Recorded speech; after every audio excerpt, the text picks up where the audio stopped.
Do you want to write a song but you don't know any music theory? You feel like you need to understand key signatures and harmony and melody and how to sing in key and all of this stuff before you can write a song. Maybe you tried to learn some music theory before starting songwriting and it just got you so overwhelmed that you didn't write anything at all.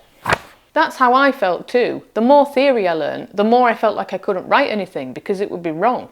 But last week, over the course of a few days, I wrote and recorded myself singing my first ever song, all without using any music theory. I'm going to share with you how I did it, so you can write a song without knowing any music theory as well. But before we get started, why is it important to you to write songs? Let me know in the comments, because your why will keep you motivated to keep going with your songwriting even when it gets difficult. I want to write and create songs that have a positive impact on someone's day, and create something that leaves a legacy after I'm gone. Now that you're clear on your why, the next step is to think, what's your song going to be about? Sometimes you might be really inspired to create a song and already have a clear idea, and other times you might be a bit stuck. If you're stuck for a song idea, there's 2 quick methods that help me come up with topics for creative writing. One of them is to think about the past, the present and the future. Think about moments in your life that had a big emotional impact on you. These could be big events in your life, like getting married or having a baby or moving house. Or they could be small things, like enjoying a walk in the park or your first cup of coffee in the morning. If you don't want to write about yourself, then think about a character from a story or a historical figure and tell some of their story instead. For example, Mac the Knife was written about an 18th century highwayman called Captain Macheath. For my first song, I decided to write about something that's affecting me and my peers, which is the rise of AI in creative jobs. Having a song idea I was excited about felt like a massive win, but the next step was harder. Doing something with that song idea. At this point, I started writing some lyrics and they were really bad. Like, not just in a you're always your own worst critic kind of way, like they were actually bad. So I quickly learned some stuff about how to write better lyrics. Here's 3 quick lessons I learned about writing better lyrics. The first problem was that I took 8 lines to get to the point. Songs are very short and you don't have much space to get your message across, especially when a lot of the lines are repeated. While songs don't have the word space to be a short story, they still contain stories within them, which means they need characters and emotions, and my first 8 lines didn't have any characters in them at all. For example, a lot of the songs on the radio are love songs, and they're about the 2 characters involved and how they're feeling in that relationship. The third key ingredient is imagery. Try to paint a picture with your words rather than literally describing the thoughts or the feelings like I did in my first lyrics. Think about the actions that your characters might take to show their feelings. For example, your character might throw something against a wall because they're angry, or they might fall asleep in the garden on a summer's day because they're relaxed and content. When you've got a few lines written down, think about your order of choruses and verses in your song and how you might make them different. So you could have a different rhyming scheme between your verses and your chorus, for example. So instead of rhyming words at the end, you could rhyme them maybe within a line. Have a think about whether you want to have a slightly different ending to the beginning of your song, and if you might want a bridge, just to mix things up. To get you going, you could use the rhyming structure that people learn at school, where you rhyme the last words on lines 1 and 3, and 2 and 4. For example, just making something up here, you could say, my dog likes laying on the floor. I'm not sure why she does that. I wish she'd used the sofa more. Perhaps we should have got a cat. If you're struggling to get your lines to balance, like you've got one that's really long and one that's really short and you're not really sure why it's not working, try just clapping the syllables to the words. So for example, that very rubbish 4-line thing that I just came up with, we've got my dog likes laying on the floor. And you'll feel a bit stupid. But that can help you figure out a rhythm for the line that you've just written. And it might be that that line is very different to the next and the next and the next, and that's why it's not flowing very well. Rhymezone.com is a great resource if you're struggling to find a word that rhymes and works with your song.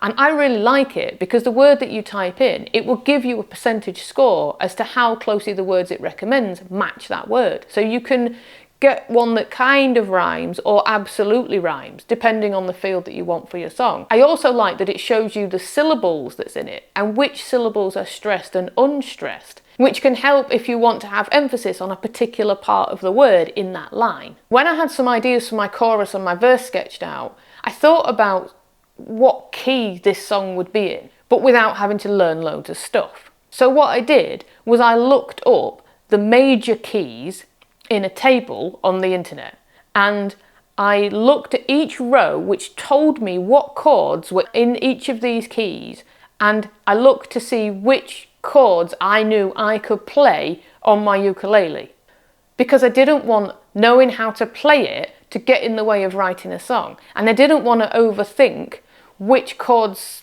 go together and which ones sound good together and if I was doing it wrong. You could just play lots of different chords on your instrument and try to make them work with your lyrics, but that can take a long time because not all chords sound that good together. So I recommend you look up a table that contains all the major keys, see which ones you know how to play on your instrument, and then choose that one to write in. And I know that it might not be the best one that's most suited for your voice, or it might not be the best tone for the kind of song that you want to write and all this stuff, but that doesn't matter because you can learn that stuff after you've got going with your writing. I know that the chords 1, 4 and 5 are the most common ones used in pop and rock music. So if you want a quick tip, just use chords 1, 4 and 5 for your first song, because you know that they're going to work together in all kinds of different combinations, just like they have done for pop and rock for years and years. As you're singing and trying to figure out which chords work with your lines, you'll be relying on your ear more than anything.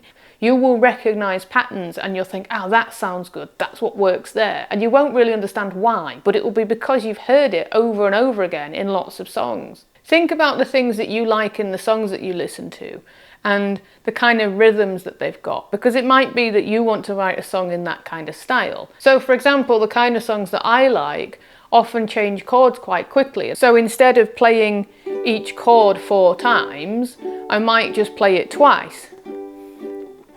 Like that. Before I wrote my first song, I thought I'd need a different chord sequence for the verse and the chorus, but actually when I got writing, I realised that by changing how many words were in each section, how many lines were there and how I was singing them, I could actually keep the chord sequence the same. So if you're thinking the same thing, maybe try mixing up your strumming pattern for your verse and your chorus, or try playing them at a different speed. When I was putting the lyrics to music and trying to make them work together, I'd find that I had a strumming pattern that I liked and a chord change rhythm that I liked, but there was too many words or not enough words and the line just didn't flow very well. So I was changing lyrics a lot at this point in my writing. I knew I wanted to try to write a bridge in my song, and I had no idea how to do that. But I thought in other songs that I've listened to, the bridge tends to be slower and sometimes seems to have a slightly different sound to the other bits of the song. So to do that, have a look at your table which shows you which chords are in your key and think about which ones you haven't used yet. Most of my song uses G, D, A and B minor. So I chose the E minor to give it a slightly different feel in the bridge. Even though I changed the chords within the bridge, I wanted to make it obvious to the listener that we were going to go back into the chorus again at the end. So to do that, I ended the bridge on a G because that's the same chord that the other ones end on. So when you hear that G, you kind of like, oh, I think we've got a chorus coming up next.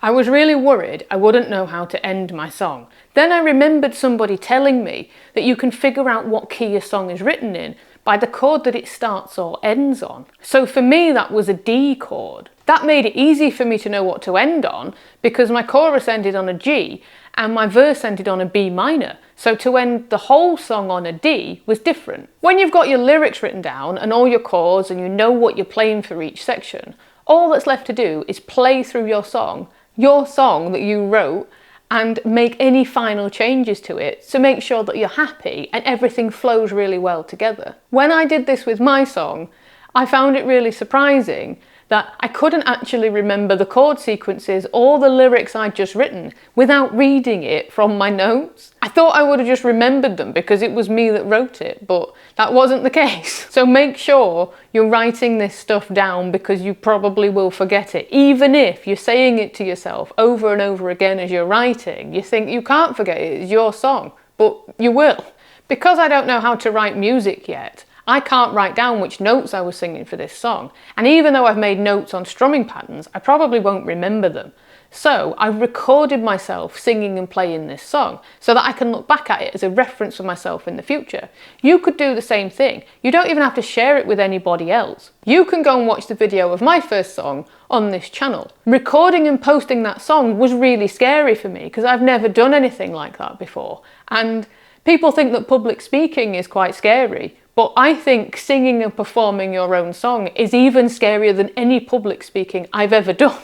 Now that I've written my first song, I'm excited to write some more, but I'm not sure what they should be about. So at the moment, I'm looking around everywhere for all different types of inspiration for topics for songs. Watch my next video on songwriting inspiration so you never run out of song ideas again.